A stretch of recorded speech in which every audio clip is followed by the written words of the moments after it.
So before we go on to talk about different types of collisions, it's useful to introduce one other concept into the discussion, and that's the concept of relative velocities.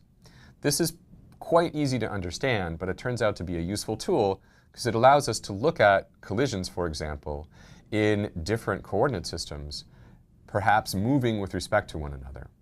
And so this is just addition of velocities, vector addition of velocities. But it allows us to change our thinking in different ways that sometimes is convenient when we're considering collisions. So let's do kind of a silly thing here. So imagine that you're riding on a bus. And so we can draw a bus here. And you are sitting on this bus. I need to make the windows really big so we can see you. And so you're sitting on a bus, and you have a ball that you're going to throw. So here you are. You're sitting here. And in your hand, you have a ball that you're going to toss up in the air. Actually, let's say that it's an orange because I have too many B's in this problem. So you're going to toss this orange, and you're going to toss it straight up in the air in your bus reference frame. So your bus is moving with respect to an outside observer. So this is the velocity of the bus with respect to the Earth. Okay? So your bus is going down the street, and you toss the orange up and down. So in your rest frame, in your frame, you think that the orange is going straight up. So this is the velocity of the orange with respect to the bus. Now, if I add a new person that's sitting over here and watching you go by, this person observes something different.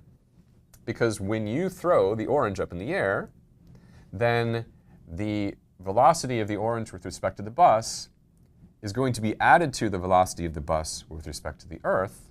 And so this person is going to see that the orange has a different trajectory. It's going to see something, when you originally toss it, that looks like this. So this is the velocity of the orange with respect to the Earth. And so while you think that the orange is going up in the air and it's coming back down again, because you're sitting on the bus and you just toss it, the person observing from the outside doesn't see that. The person that's observing from the outside sees the orange trace out a parabolic path because this person knows that the orange is moving sideways with the velocity of the bus with respect to the Earth. So if we were to write this out in an equation, we would write that the velocity of the orange with respect to the Earth, so I'm going to abbreviate these, is going to be equal to the velocity of the orange with respect to the bus plus the velocity of the bus with respect to the Earth. And so this is sometimes called Galilean addition of velocities, because Galileo figured this out in the 1500s. But it just sort of makes sense. The person that's looking here from the side sees the combination of the velocity of the orange with respect to the bus, that's you just tossing it up and catching it, plus the fact that the bus is moving sideways. And so sort of pictorially then, we could have this image that here is you tossing the orange up and it coming back down again. And if I add to that the velocity of the bus moving sideways, so this is VO, then at each point, if I add this horizontal velocity to this picture, then I end up with something that looks like this. And so I've traced out a parabolic path just by stretching this up and down path by adding a constant horizontal speed to it. And so pictorially, this allows us to have some image of what the addition of velocities looks like. And so whenever we have systems, we can talk about the motion within a system that's moving.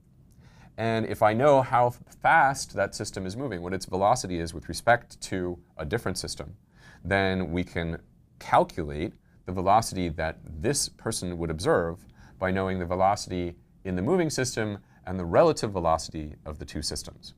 And so this will allow us to do some interesting things with understanding collisions just by looking at the positions and the speeds and the velocities of different observers and different vantage points within the collision.